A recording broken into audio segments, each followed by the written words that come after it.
Hello and welcome everyone to today's News Tonight, the weeknight news show where we're joined by special guests, our lovely patrons, and our awesome YouTube audience to discuss the day's gaming news. I'm your host, Derek Bittner, and today I'm joined by my good friend and GVG co-founder Ash Paulson and our very special guest, Twitch streamer and VTuber, Feathered Flint. Hello. Yep. Welcome. That's me. Hi. I'm happy to be here. Happy to have you here. Yeah, thank you. Mondays suck, but you're here with us today, which means this is a good Monday. You know, you're making it all better for us. Oh, I'm so glad. Yeah. I do have to apologize for the lateness. I got a hookup from Steve where we got all of his assets. So I'm about 75 to 80% there to being set up as Steve is. Unfortunately, because we had to change how our screens are captured, I neglected. I had to do a lot of reconfiguring in that case once we were all on chat. And unfortunately, I forgot to do the 3-person show when we don't have a Chiron. So whoops. Spoilers for what the first bit of news story is going to be, but yeah. Hey, we'll get there. We're getting there. Good, man. I will say I have Promote a Pet. I have the proper credits. I have all this other stuff. It's just I screwed up the intro. That's okay. You know what? We're going to get there. And hey, this is a huge step anyway. Derek, you're now set up to run the full version of the show. Yes. Knock on wood, I should be able to get my hands on a streaming PC pretty soon.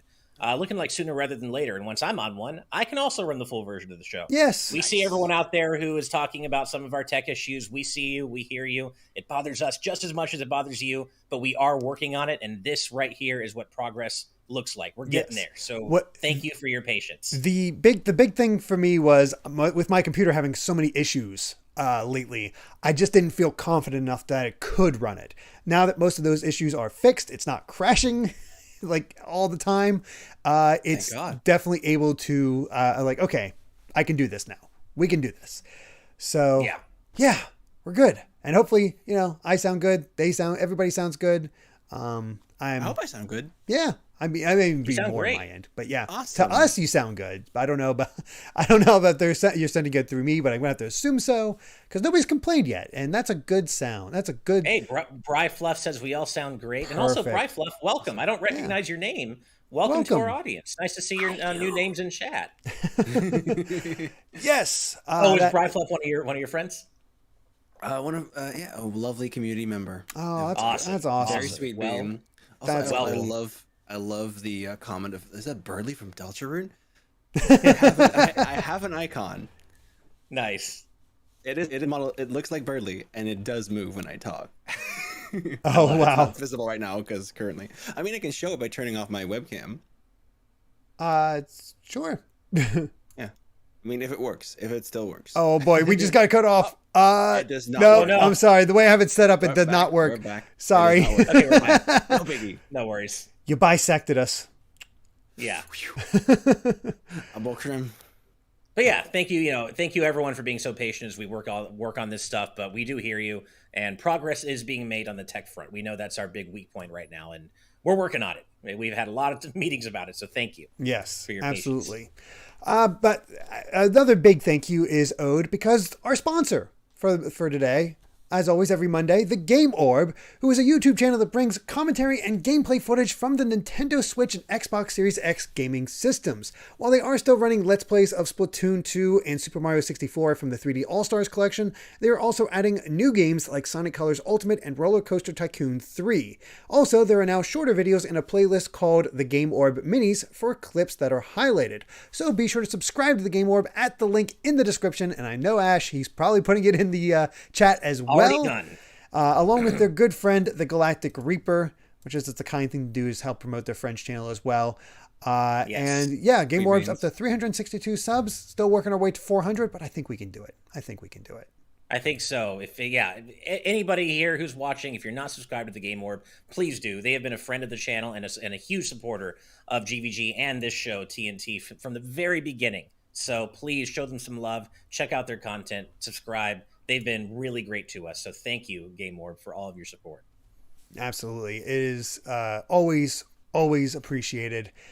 And Yeah. I guess we should move on to the actual stories themselves and talk about one that I guess is an update to a story that I did not realize that we had talked about because, oh, hey, my computer blew up. That's on point. Yeah, you weren't there for that episode, I don't think. It was the day that my computer was just like, nope, I'm done. And you got the chance to talk about this before, but this seems to be an updated, more full version of that story where Sakurai is doing some reflecting, as we can see, on the Smash DLC. So let's go ahead and bring that up. And yeah, he is in a pretty massive Famitsu interview. He talked about every single character, his thoughts on them, what they brought, and just offered his thoughts on them. Like, apparently there's even like did you talk about this before? The cut move that they decided not to go with? I believe we did touch on that. So yeah, they were thinking of adding air smash attacks during the development phase for Ultimate, which and they apparently ultimately, that was pun not intended, decided not to do that because it would have been a little bit too complex. It wasn't quite within reach to be able to get that done. And I think they were also, Sakurai said he was worried about creating too much of a dividing line between, high-level players and casual players in terms of making... It would have changed the flow of the game, yeah. Yeah, but he says the reason they thought about it was because, in general, the more experienced a Smash player you are, the more time you spend in the air. Air combat and movement is such a big part of Smash. So they were thinking about, expanding what is possible to do in the air by adding air smash attacks. Yeah. It would have been cool, but I could totally see it just really adding to the complexity. I feel like, that would be devastating. On the other hand, it would be cool to have all the even the legacy characters have a brand new move for the first time in a long time. That's true. Right. And we've talked before about how, when the next Smash game comes, we speculated about what that's going to look like. And we always come back to retooling, veteran, characters like Samus, right? Metroid Dread, she has so much more she can do now that's not reflected in her current Smash moveset. So that seems to be a big, port of call, I think, for when the next Smash comes around. Mm-hmm. Yeah, and Ganondorf is still Captain Falcon. Right. He's becoming less and less Captain Falcon, but... He's become a little bit less. The sword is a nice addition. The sword is very nice. I had a friend suggest, and it made sense, like, why wasn't... Give Black Shadow Ganondorf's moveset, and then give Ganondorf his own unique moveset. Especially now that we have the echoes. Makes sense. It would make much more sense. So yeah, in this interview, he really goes into every single DLC character and kind of reflects on Ultimate's development as a whole. But there's some really cool anecdotes here. Like for Hero, for example, they were originally not going to have Hero call out the names of spells because they never did that in Dragon Quest. But what this translation here at Nintendo Everything says, what got us was how fun it is to scream "Frizz" while you're casting it. And we got Yuji Horii-san's blessing for the voice actors to say the names of the spells. And just lots of really cool little anecdotes like that. Banjo-Kazooie were apparently... he doesn't say exactly how far underneath Sora they were on the fighter ballot, but just the fact that he mentioned the fighter ballot at all... I voted for Banjo-Kazooie. They placed pretty highly. Yeah, I think I can't remember. I'm sure I did Sora at the time. But Banjo-Kazooie were really high up there for me. And to have a Western character to place that highly on the fighter ballot, it's really cool. Yeah. Yeah. I love this anecdote. It's like basically saying it's the reveal of Banjo-Kazooie had a similar setup to K. Rool, and it made me laugh. And he's like, it's really expensive to do those.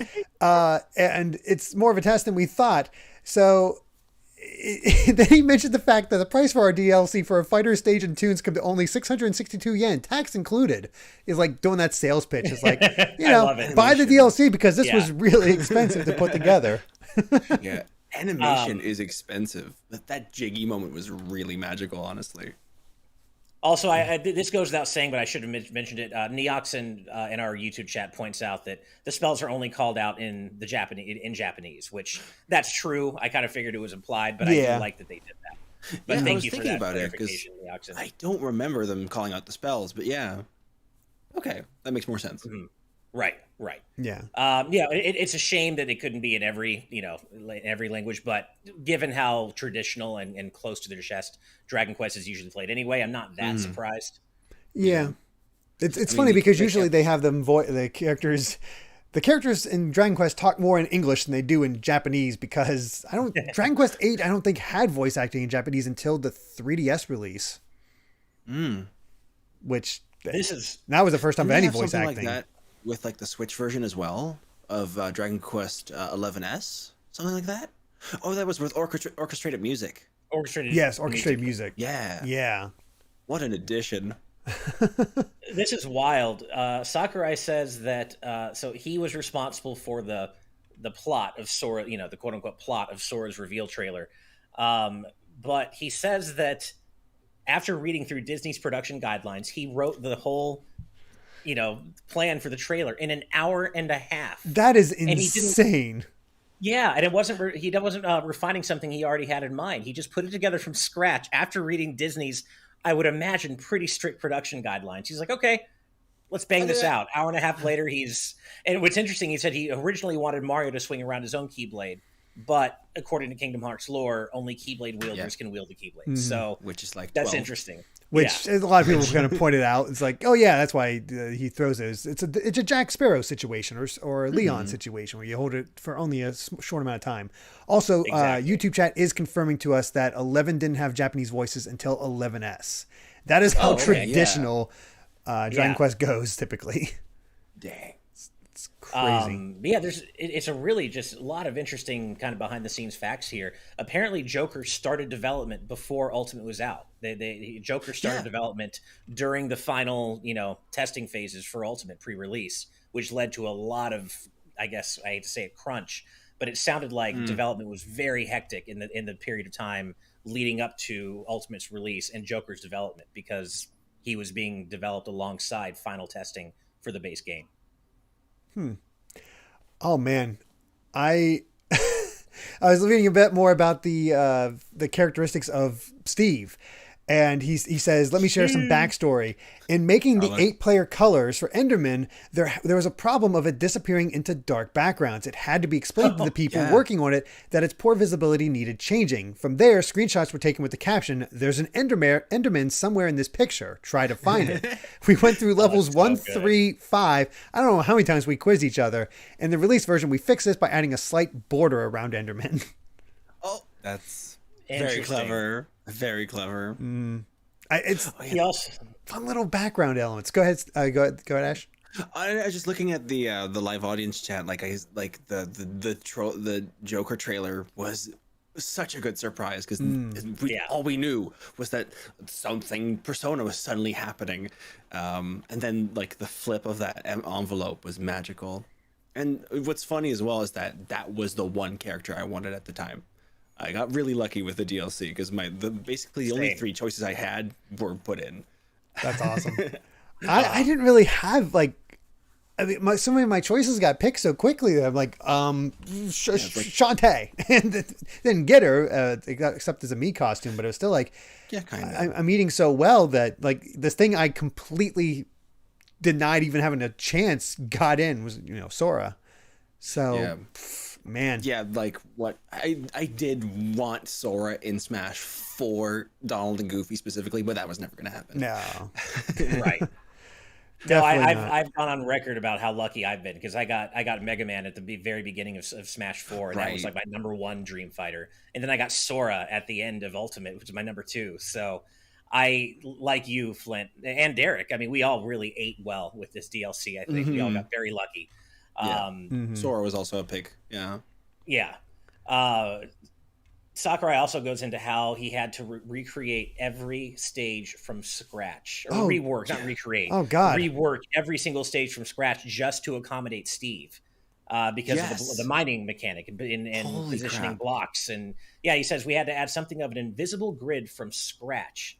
Since you shouldn't be able to cut an area off in a stage, we planned for the blocks to be breakable from the start. And rigorous debugging was done on the block adding aspect, so there was no skip terrain. And this is on 100 at the time, 113 stages or something? That's ridiculous. It's such an amount of work. Holy crap. Yeah. Also, it is interesting that Sakurai does say that he's not sure the series could continue without him.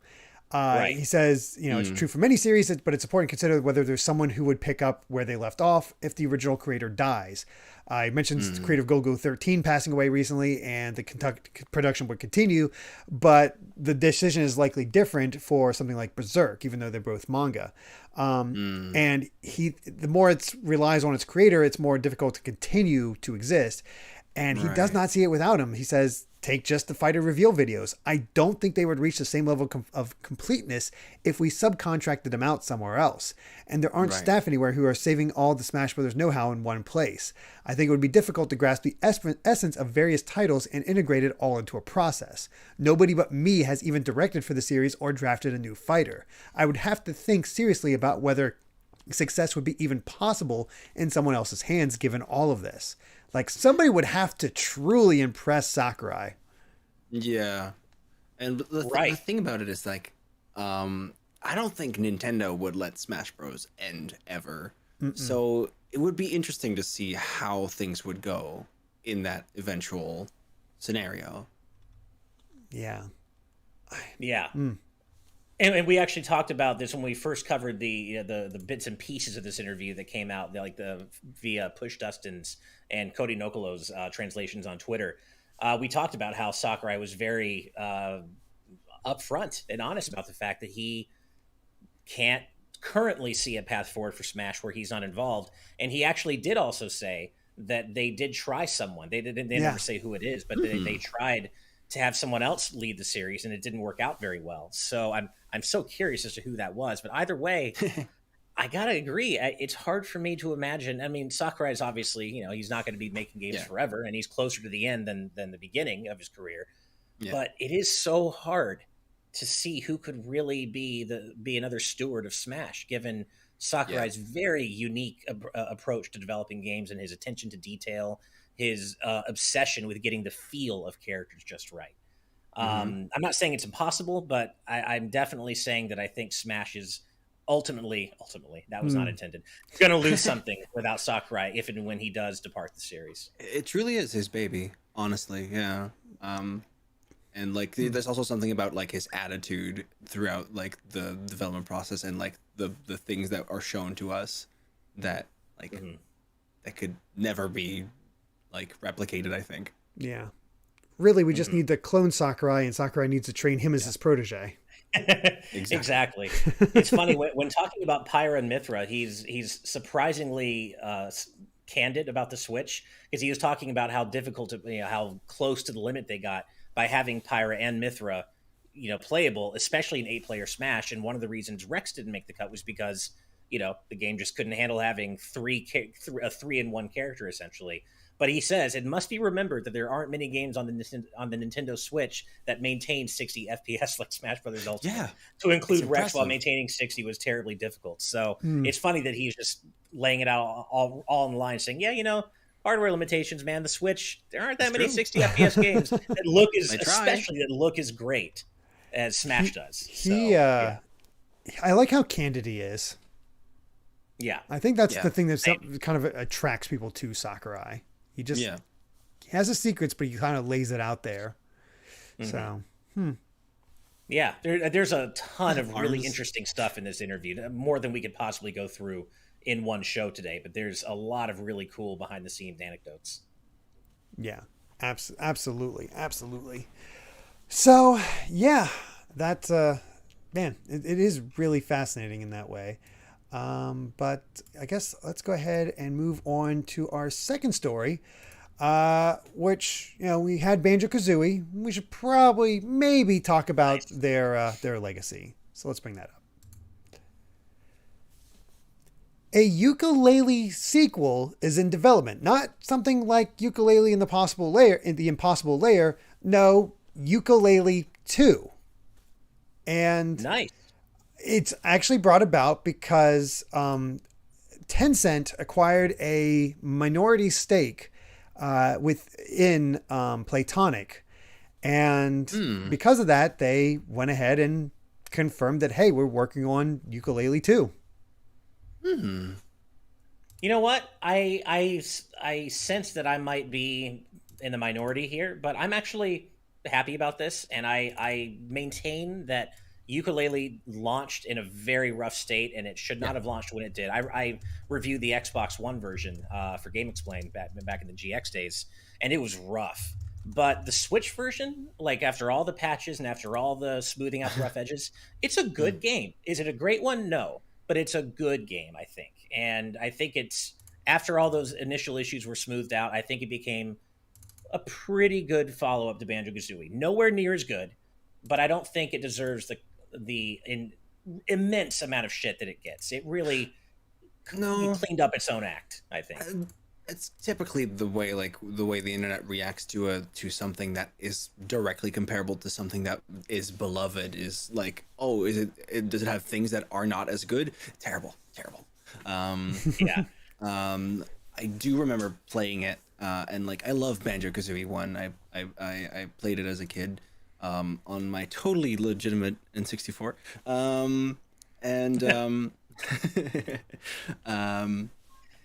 And I loved it, but I think its main strength was that it was pretty condensed in many area.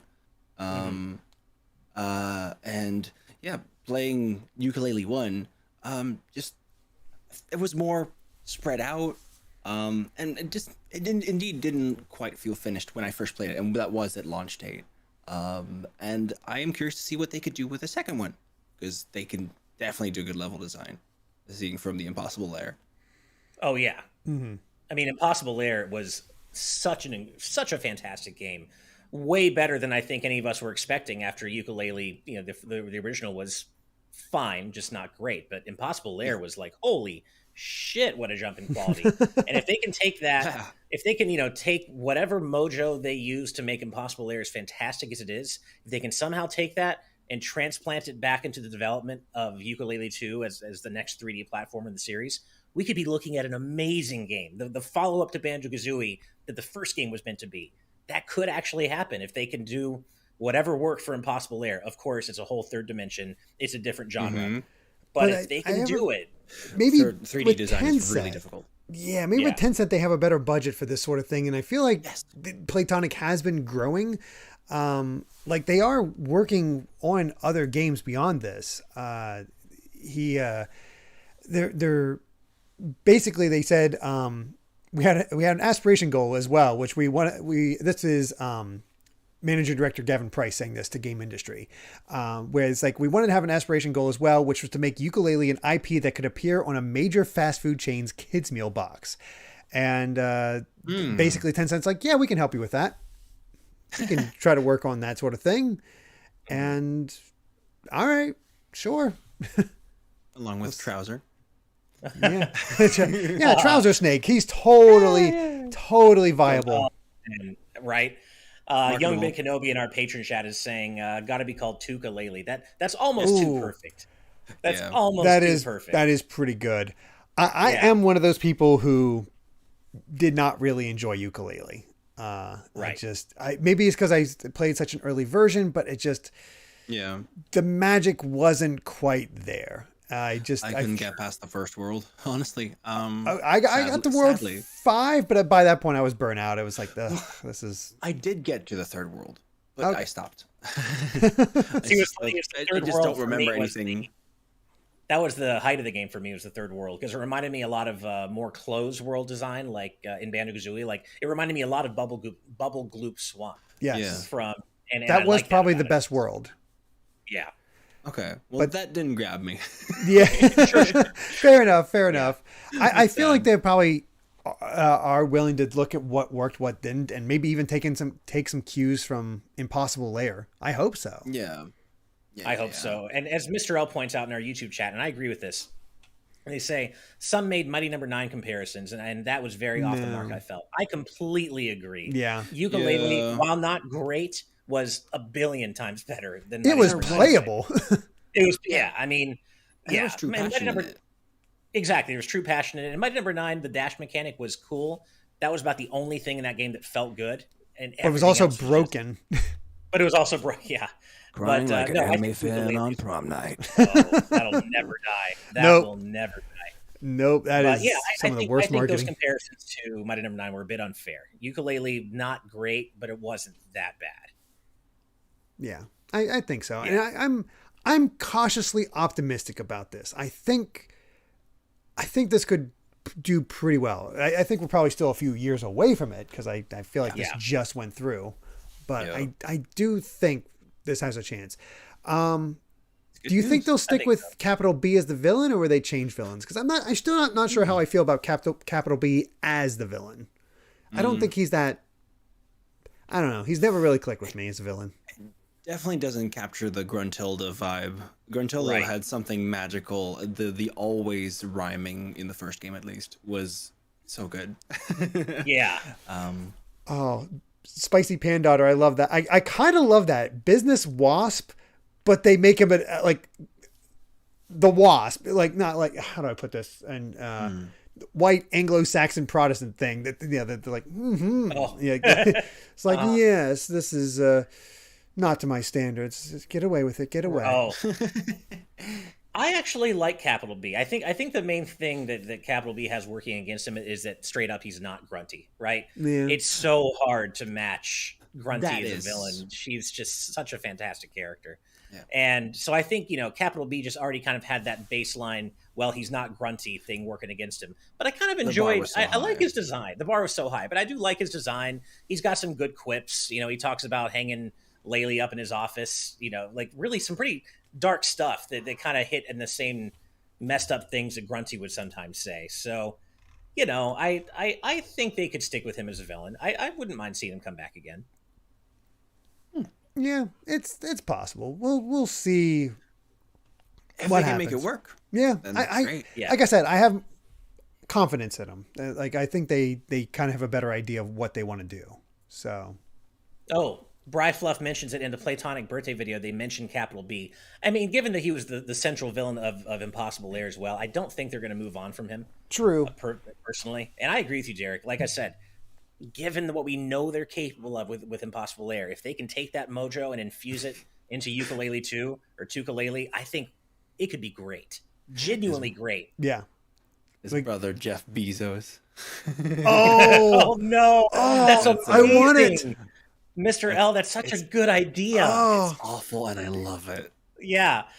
Choosing chaos with that one, and I love it. That is so good. They would never do it, but that's actually They wouldn't. having really a good. board of directors just all parroting billionaires as bees, that's amazing.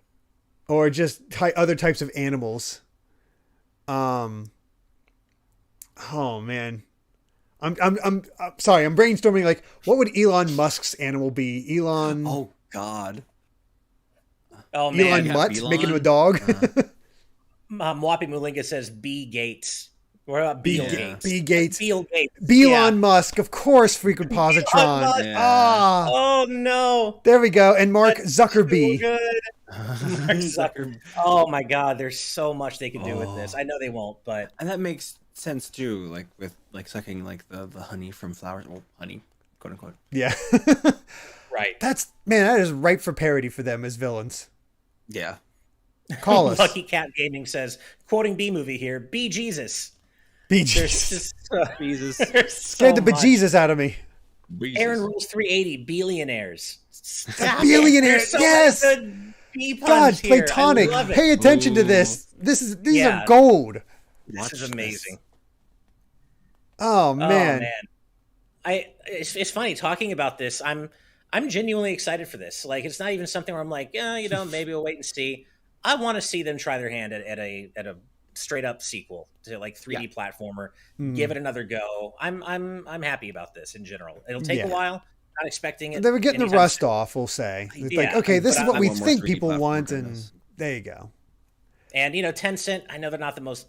We've talked about Tencent, not the most Yeah. ethical company, but in this case, them funding Platonic might lead to a more polished Yooka-Laylee 2. And I mean, we know they already fund like Platinum Games, for example, and they don't mess with them. They don't mess with their creative process that we know of. So Right. hopefully that holds true here for Platonic as well. I look forward to Bayonetta 3, by the way. That's just off topic. Speaking of platinum. Yeah. Frequent Positron, good point. Frequent Positron in our patron chat says ethical company is an oxymoron. Yeah, True. Fair enough. Fair enough. Yeah. All right. Well, before we move on to the next subject, we got a $2 super chat from Flame Chan. Paper Mario versus Boom Sonic U. You choose. You choose. You choose. Oh God, Boom Sonic U. I'm like Boom Sonic U. Boom Sonic. What for? I guess a battle. Just like I think general like it would who beat up win in who a fight type thing. Oh well, Paper Mario is paper thin. True. Right. Yeah. I feel Boom like Sonic just being 3D, actually having heft. I mean, Sonic would probably beat Paper Mario. I think so. Although Paper Mario is capable of some as pretty much as ridiculous Boom feats Sonic himself. Mm. Yeah. As much as Boom Sonic is something I don't want to think about, I have to give it to him.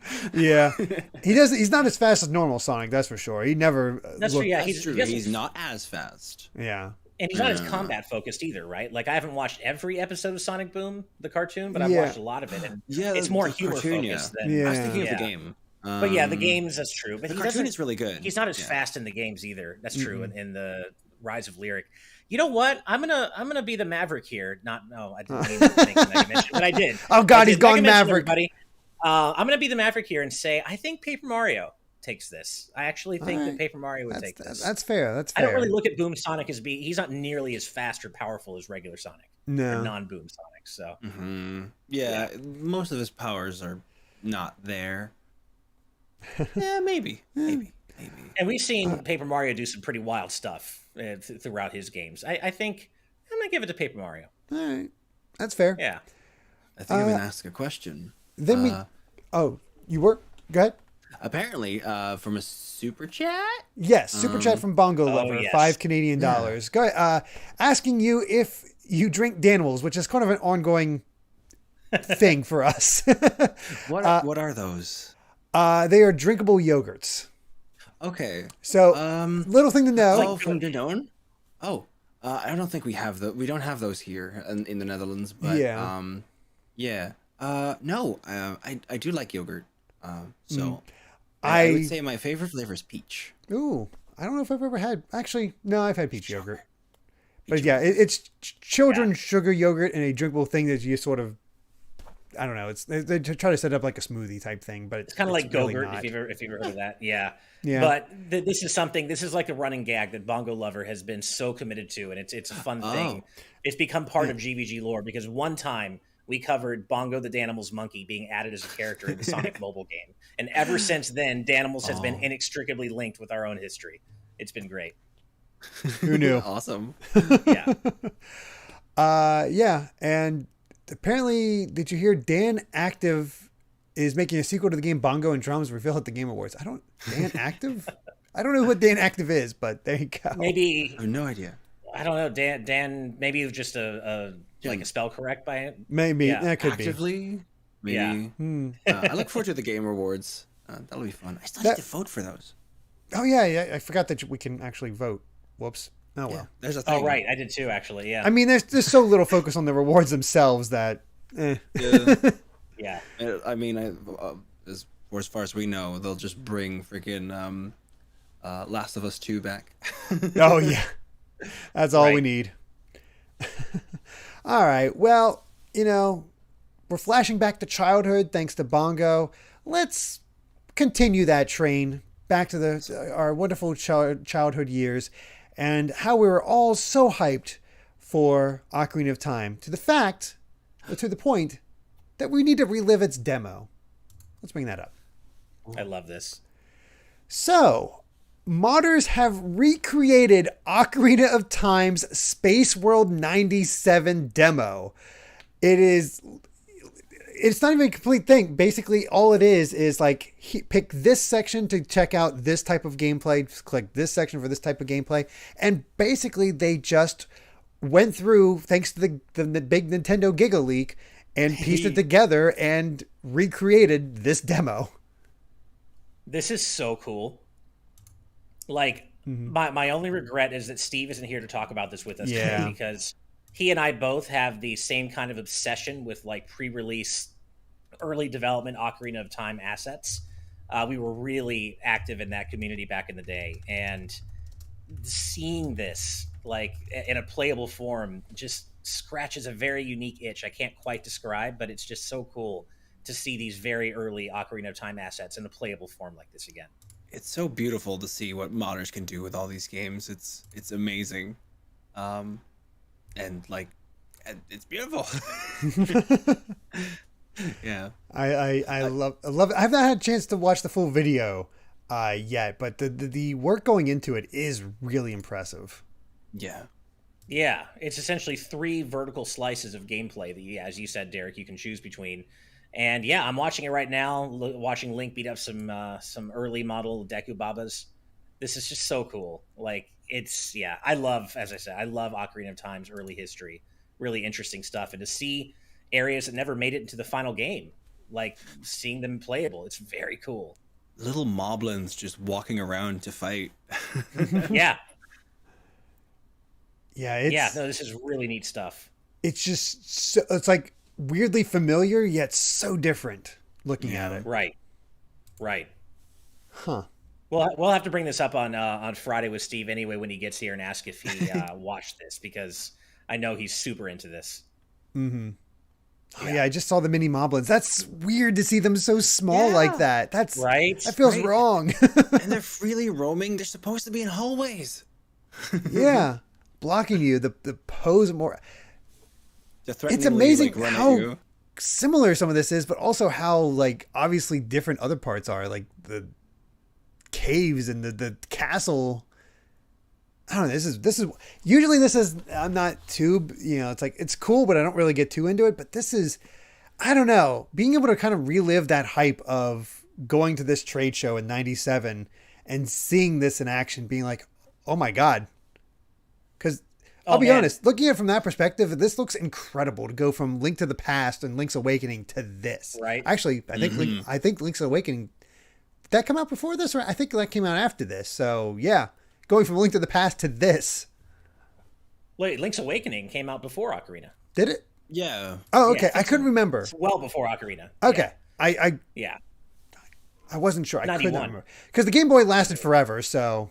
It did. Yeah, Awakening was way before Ocarina. Okay. But, dude, at our age, when you're as old as we are, it all tends to the blend 90s together. the 90s are only a few years apart. Yeah, exactly. This is wild, though. I'm watching a demo playthrough right now, and I'm seeing a super early version of Kakariko Village in the graveyard. And it's so wild how different it's it so looks. barren It's and open. It basically looks like a recreation of what it was in Link to the Past, rather than the sort of layered version. It's like a little Lego village. Like like on like this big, just flat like place mat with all those little knobs, and you can put a house down, and it's just like just that. So, as you know, as the FA54 points out, Derek, maybe you're thinking about this, but Link's Awakening, as we were saying, was 93, way before Ocarina. But Deluxe, Link's Awakening Deluxe came out in 98. Okay, that might be colored it. version. Yeah, that's right. Man, I didn't realize that was a 5-year gap between original and Deluxe. Holy crap, that's ridiculous. Soulcaster, I'll get you a link to the video. I'll post a link to the video I'm talking about in just a moment in chat. So one moment. Yeah. Just as a little background from all of this, they said the creator said this project aims to be a mostly accurate representation of the SpaceWorld 97 demo of Ocarina of Time. And since the project aims to restore an experience that was originally a demo, it cannot be completed from start to finish like the final game. Instead, 3 gameplay tours featured in the demo are available to choose from, each showcasing various unique flavors of gameplay. Where they got this from, it's in early 2021, a 32 megabyte development cartridge of F-Zero X was discovered and dumped by Forest of Illusion, a well-known video game preservationist. F-Zero X is only a 16 megabyte game, so half of that 32 megabyte development cartridge should have went unused. As it would turn out, however, something was taking up the extra cartridge space at the end. Upon further inspection, exactly half of that exactly half of a 32 megabyte Ocarina of Time prototype dating back to 97 was discovered. It is likely that this cartridge originally held the Ocarina of Time demo showcased at SpaceWorld 97, but the first half was overwritten by F-Zero X afterwards when the development cartridge was reused. This extra data, now dubbed the overdump, provided the basis for this project's conception. Additionally, the Giga Leak that occurred in mid-2020 provided both a significant amount of insight and assets that were used within this project. Areas, dialogue, and most textures come from the F-Zero X overdump, and the dialogue was translated from Japanese by Glitterberry and has been formatted so it will fit within text boxes when using the English font. And it attempts to be as faithful to the original dialogue. So that is cool. Fascinating. I love that. I love the dedication of this community to have put this together in that way. Like, just what dedication. And it just speaks to the, I mean, obviously, yes, in general, obviously Ocarina of Time had a massive impact on gaming, but it really speaks to the impact it had on people's lives, right? On people's own lives when they spend so much of their own time recreating stuff like this and making sure it survives the test of time and keeping this stuff around, maintaining it for years. I love it.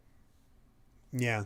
I mean, it's akin to having an old VHS, a recordable VHS, and the second half of, I guess I kind of imagine this is how lost Doctor Who episodes are found, something like that.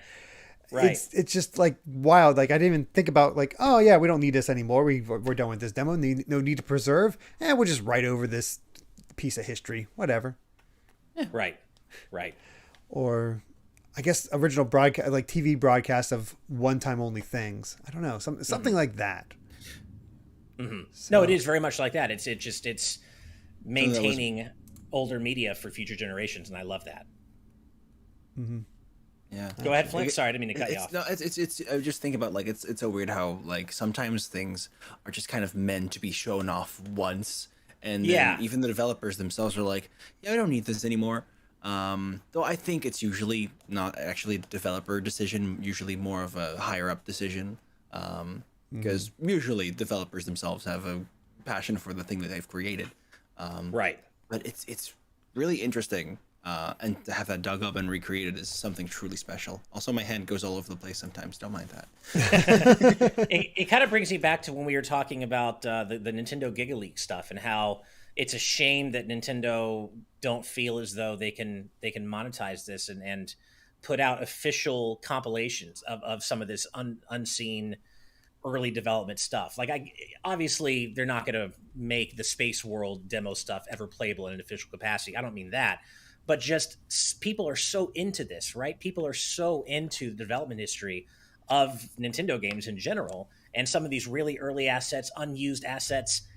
If they could just do an art book, we talked about this. Yeah. If they did like an art book of just unused early development stuff, they could make a killing off something like that. It's completely. It's or at least people who buy it will make a killing off showing it off on websites and channels. I think that might be more the thing. Web articles. Yeah. Right.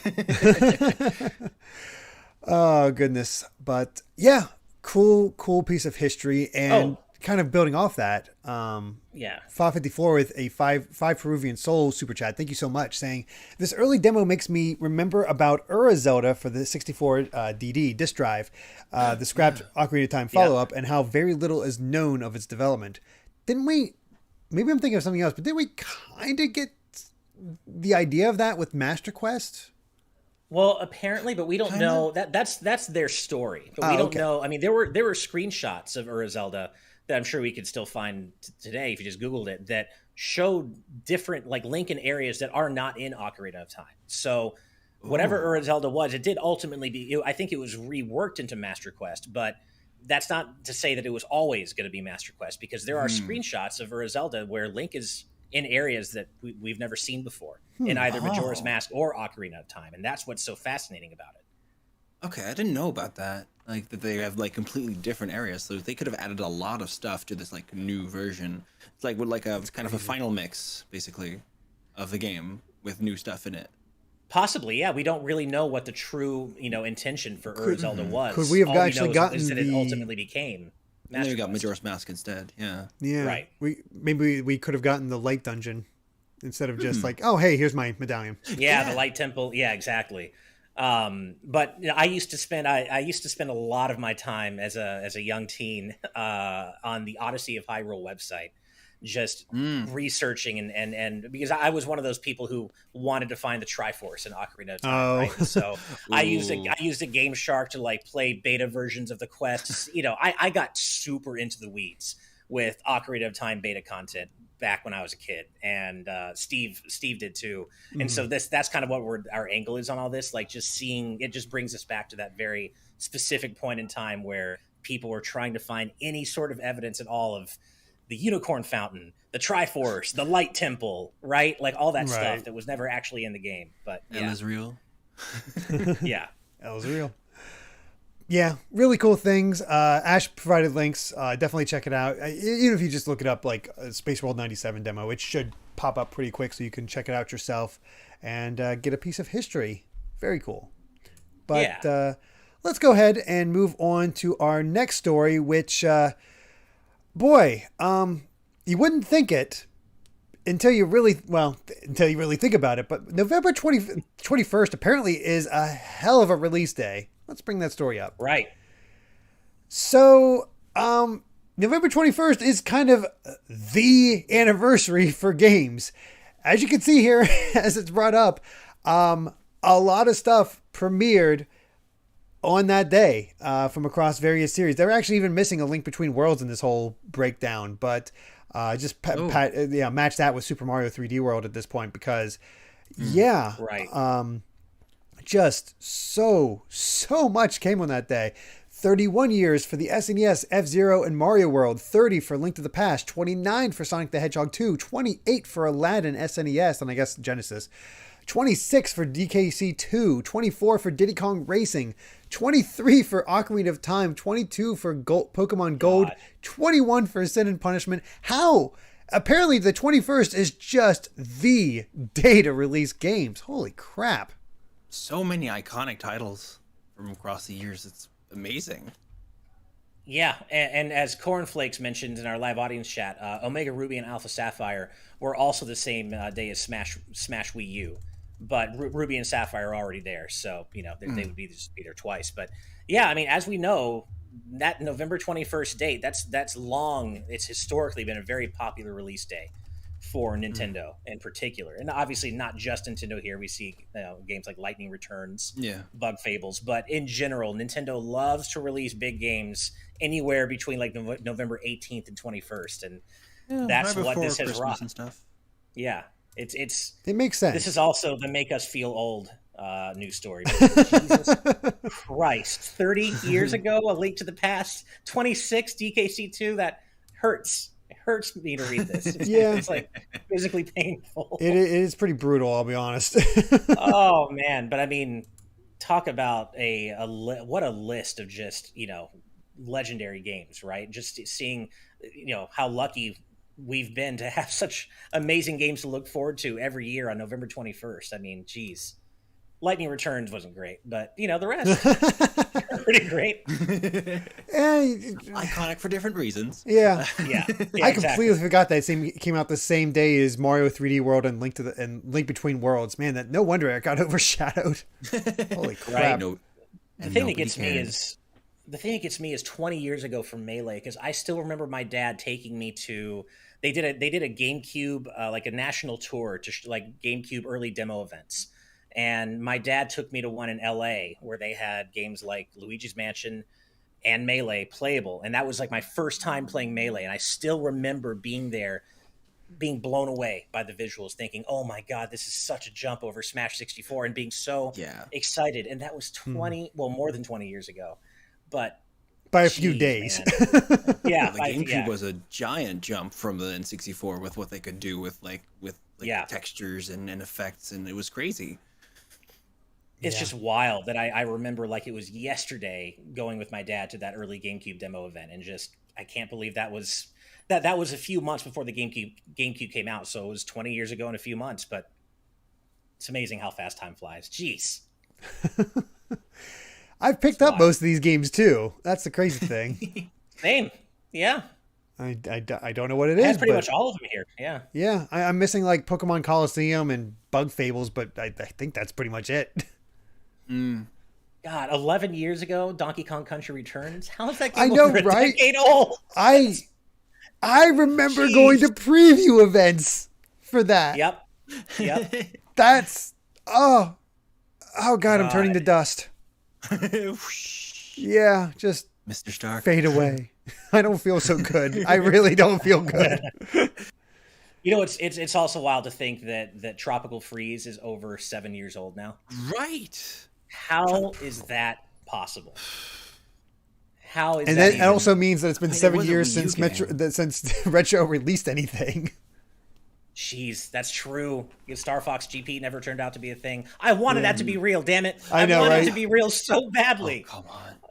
Oh, I wanted it to be real. Maybe it was. Who knows? We'll never know. Could have But, been. Yeah. You never know. But Yeah, but this is, man, what a list to look at, and just, man, time flies. seriously. Not a huge story or anything like that, but it's just one of those things like somebody pointed out. I'm like, my God. Yeah. We'll have to remember not to talk about this next year because it's just going to be this list again plus one more. Just plus one more. Yeah. Exactly. We can talk about this every year. It's like, Never hey, we're this much older. Right. Oh, goodness. But yeah, a neat little thing. And you know what else is neat? Chrono Trigger. You know what else is neat beyond that? Jazz. You know what's really weird? When you combine the two for some reason. Let's bring that up. I can't wait for this. So Square Enix is releasing a jazz album of Chrono Trigger music. Which on one hand is like, Hell what? yeah. On the other hand is like, I'm intrigued. Fuck yeah. Dude, sign me up. You guys know Chrono Trigger is my favorite game of all time. I'm obsessed with video game music. I love jazz. This is perfect. On the other hand, Square, if you're willing to recognize that Chrono Trigger exists, it's a thing that is in your stable of games, why is this the only thing you're doing with it? This is awesome. And I want this. But why are you not doing anything else with that game or with that franchise? Like, it's so frustrating. They as wanna hurt excited you. as I am for this. It's just port the damn game to Switch. It's free money. Free money. And once again, no love for freaking Chrono Cross. I feel worse for poor Chrono Chrono Cross. Cross. Chrono Cross never gets acknowledged. I still need to play Chrono Cross. You should. I should. Chrono Cross Trigger I is played for the first time fantastic. ever last year. Wow. And it was so I got onto the Chrono Trigger train very late, but it was amazing. Like honestly, it immediately jumped to like one of my favorite RPGs, and I love RPGs. So yeah, It's a good gateway for that. Oh, absolutely. And the music is top notch. So. And they're including a bunch of my favorite songs in the track list. Oh yeah. Peaceful Days, Frog's Theme, Battle with Magus, Scala's Theme, Outskirts of Time, World Revolution. So excited for this. I'm so hyped for this. It is. It's going to be a fun time. I really do want to hear these renditions. Or, Me too. Hey, new theater rhythm with this included. These renditions included. That'd be fun. Oh, do theater rhythm. Oh, I've been saying that. Bring Theater Rhythm to Switch. Port Curtain Call. Port All-Star Carnival. Make a new game. I don't care. But just Melody of Memory is so good. And I can't get enough of it. But I also just want straight up Theater Rhythm. Yeah. It's a good start. It's a really good start. Yeah. Yeah, it's a great game, but I just, and as Derek knows, I bought every single DLC song in Theater Rhythm Curtain Call. $100. $100 I threw toward that damn game. For how but many I don't songs? regret it for 100 songs. Okay. You know what? Yeah. Okay. That's not terrible. Yeah, No. that's a lot of songs. I've never spent that much money on any other game's DLC, but you know what? I don't regret it. They were all really fun to play. I played every single song, and I'd do it again on Switch. I'm just saying, Square. Because I know you watch this show 3 days a week. Obviously, what else would you be watching right now, Square? But come on. Come on, Theater Rhythm. Or Theater Rhythm on Switch. Make it happen. But no, I just, like, as I said, as excited as I am about this soundtrack, and I'm glad that they remember Chrono Trigger is a thing that they made. Do something with it. Like, imagine. I mean, we've been hearing the soundtrack for the Pixel Remaster versions of Final Fantasy, right? They've been up on YouTube. Yes. Uematsu's been doing a great job with these rearrangements. Imagine if they did a Pixel Remaster version of Chrono Trigger that isn't just on Steam and iOS and Android, where they actually got Mitsuda to come back and rearrange the original music. Oh God, it's almost too much to think about how hyped that would be. I don't know if I could, I might explode if I think about it too much more, because that would just be so hype. I mean, I've been saying for a while I'd love to see Chrono Trigger remade in the style of Dragon Quest XI, and that'd be amazing. That would be amazing. That would work so well too, given the Toriyama, how the proof of concept is Dragon Quest XI. Toriyama's art style and character designs in a 3D environment. We know they work so great. They works very well. Yep. Mm-hmm. Yep. It'd be this is painful. So good. And it's Chrono Trigger is one of those games you can just offer up to most people and be like, and they can get into it. And Amy is, we've recorded all the episodes, but she's finished the game and she loved it. She got really into it. Nice. So, I don't know. It's just one of those games that it's so easy to love because it's so tightly paced until the very end, where it's like, okay, you can open up and do a bunch of side quests now if you want. Yeah, the pacing is fantastic. It's honestly such a well-designed game, and that it holds the test of time. Mm-hmm. Nice. Yeah. Mike in our YouTube chat points out, didn't Chrono Cross get an orchestra concert a few years ago? I believe so. They might have. I don't know off the top of my head, but I know Chrono Cross has gotten a little love, but as Derek said, not nearly as much as Trigger. And Chrono Cross is a great game in its own way. If it got a remaster or a re-release in the same vein as 7, 9, maybe even 8, God, it would look so good. Yep, it really would. But I'm just glad they're doing this. I can't wait to hear the renditions, but just for the love of God, Square, do something with this series. Please. Please. Ellendor in the patron chat points out, Chrono Cross Remaster is on the NVIDIA GeForce leak list. I was going to bring that up. That's a good point. Please. Yeah. That and Final Fantasy Tactics Remaster were both on that NVIDIA, and FF9 Remake. Yeah. So I kind of want it for myself because I've beaten Chrono Cross, but I also haven't beaten Chrono Cross. Because, you've played it, Ash. You know the gimmick with the final boss, right? Oh, yeah. I never pulled off the gimmick. I got frustrated and just did it normally. I was like, oh, screw it. And it never came back to it. So I've never seen the true ending of the game. Oh, okay. I feel like I could probably do it now, but I was getting really frustrated. Chrono Cross, I think, is just highly misunderstood. It's a great game. I think it flounders a bit or falters a bit as a sequel to Chrono Trigger because the sequel stuff doesn't really start coming into the second half of the game. Before then, it's like, okay, this is a cool game in its own right, but it's not a great Chrono Trigger sequel. You have to really be patient and willing to really play deeply into the game to get to the really meaty Chrono Trigger stuff. So I don't think it's a very good. It's not very well paced. It certainly has flaws. It's not very well paced as a sequel to Chrono Trigger, but as a game, it's in itself, it's just great. And the sequel stuff does eventually come, and when it does, it just hits you like a train and doesn't stop until the very end. It's great. Yeah, Ash, you'll be able to answer this. What came out first, Final Fantasy Chronicles or Chrono Cross? Oh, geez, I'd have to look. Because I can't remember if I played Trigger or Cross first, and I think it all depends on which of those games released first. Because I might have played Cross first. So Chronicles came out in 2001, and Cross came out in 2000.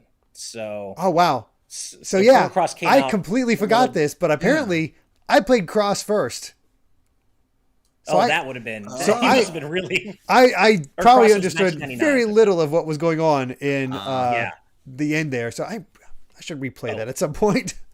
Yeah, Cross was 1999 in Japan and 2000 in North America. So that was slightly before Chrono Trigger, and you must have been incredibly confused. Like I picked up on something, so playing Trigger later, but it was like not great. Yeah, and. To say how good Trigger is, I played the PS1 version and still really enjoyed it. Yeah, the fact that you were able to play objectively easily the worst version and still love it that much says everything about Chrono Trigger's quality. Although I don't know if our audience member Samurai Dawn agrees. Choosing Violence here in the YouTube chat saying Chrono bored with 2 sleeping emoji. Ouch! I'm physically wounded, man. Play Chrono Trigger. It's great. It's I don't great. know. The jazz soundtrack someone might just be still needs soothing to play enough it. to put you to sleep. Yeah, Who knows? exactly. Right. But It's interesting because Chrono Trigger is like one of the most active RPG systems, like playing directly into the field. So yeah. I don't know. Sounds like a thing of like not being quite into RPGs. Yeah, I mean, Sure. not No, every that's game's for every person, and that is fine. That is Exactly. Ouch, though. Our very own community member co-signing with Samurai Dawn on that. Rob Arman X also choosing Violence, saying Samurai Dawn gets it. I don't know. I might have to leave early, you guys. I'm getting a little sad here. All this Chrono Trigger Well, hate. fortunately, we're almost done. So Yeah. we should probably go ahead and bring this all to a close. And yeah, that's all of our news stories for today. Some light stuff, some fun stuff. We'll see how it all goes as things develop. But yeah, Yes. thank you all so much for being here. And Flint, where can everybody find you at? Oh, hi. Yeah, I'm Feathered Flint. I'm a bird who plays games on the internet. You can find me at either twitch.tv/featheredflint, or you can just go to burb.live and you'll be able to get to the Twitch page directly. Awesome. Yeah, definitely check them out. Awesome. Fun streams. You're very close to hitting partner, so any kind of extra Yeah. support there. Good luck. Aw, Yeah. thank you. Would Yeah. be great help because that push to partner is rough. I think Brandon and Daniel are going through that right now in GVRK. Like they're really close, but I've eased off it a little, especially since like the goalpost has been slightly moved. Yeah. So I'm just gonna I'm even way like it's a bit nicer being able to just kind of not care about it as much anymore. But yeah, the past few months they've been really stressful surrounding that because you have to look at your statistics, and that's the worst thing. yeah, it was the biggest relief not having to look at my statistics anymore. It's like, oh, cool. I can just play and enjoy and let people have fun. Thank God. Yeah, exactly. Yeah. By the way, Derek, before we head out, I want to congratulate you, man. You ran a great episode of TNT today. Promote-a-Pet was on screen. The Chiron. So, hats off to you. Like I said, this is progress, guys. Yeah, a few things here and there that are like, all right, need to have that fixed for next time so I can not have the Chiron on at all times, but we'll get there. It's getting there. But hey, you know what? Let's check out another portion of this whole TNT thing and see how the credits work. And because as always, we have to thank you patrons just for supporting us all throughout this. Everybody that watches, really, just thank you all. Thank you to the patrons for supporting us, helping us, being patient with us as we get all our setups on point together and all set up. It really is appreciated. But an extra special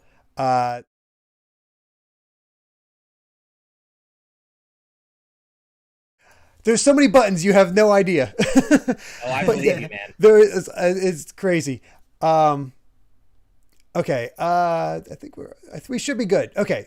Yeah. Sorry, I clicked the wrong thing. That's why the audio was gone for a short bit. Sorry about that. But yes, a special thank you to all of our patrons, big and small. It really does mean the world to us that you are here and supporting us.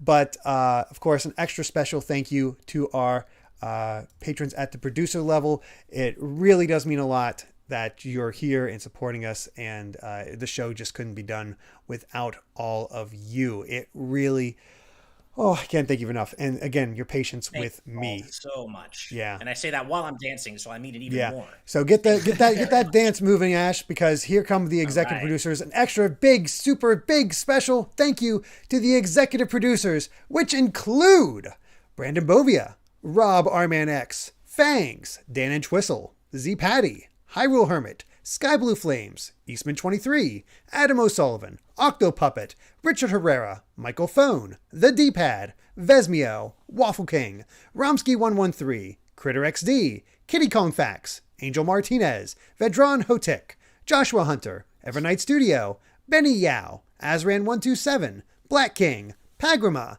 Geller, Joseph Rutkin, Titus Malvolio, Geeky Griffin, Lucky Wonderfish, Kyle, Top Dog 23100, Young Ben Kenobi, Doug Shomix, Andrew Medeiros, Orem M, Becca, Rocks the Cat, Killamox, The Legend of Groose, Eddie B, Kai Ed, Kit Fisto, Kenneth Lee Stingle, Deaneth, Coda, Sci-Fi Lullabies, Michael Bacall, Matthew Wong, Goron Amber, Straightlace, Justin Matthews, Hoobie, Too Much Spaghetti, Mega Conrad, Askarod809, Rioner, Ditto M, Captain Finlandia, 60 Minutes in 60 Seconds, Nathan Steele, Spicy Pandaughter, The Game Orb, Dano the Artist, Super Gamer Dude 101, Grantles, Ravelox, Synchro Lord, Rosa Bowling.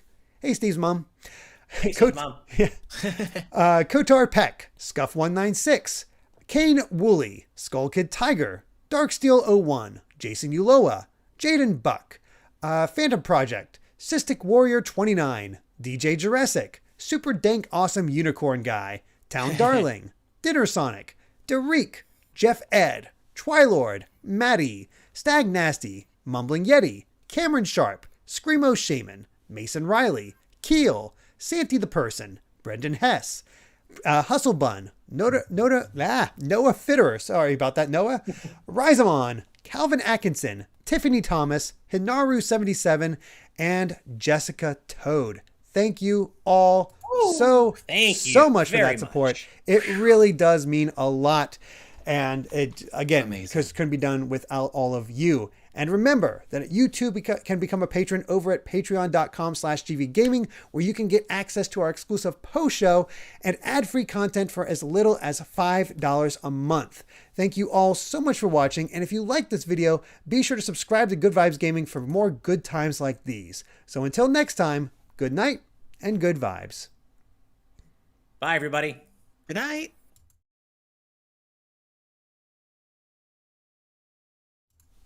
Oh, no, I picked the wrong thing. I'm sorry. I'm not ending this gracefully. Like, where is it? Where's the end?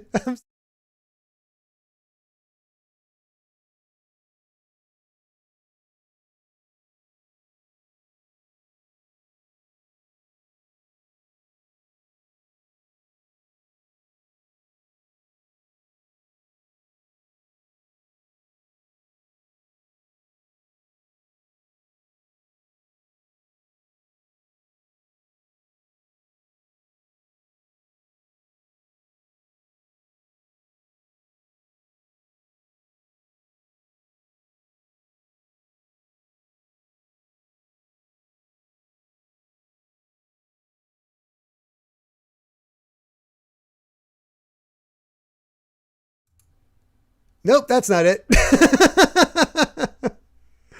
Oh, gosh. Where are you? This is the stream that never Exactly. ends. It never ends. I am so sorry. This is like the most unprofessional I've done. Hey, let's just talk about Mega Man. It's never a bad Yeah, time. exactly. Just Mega Man the entire Mega time. Man.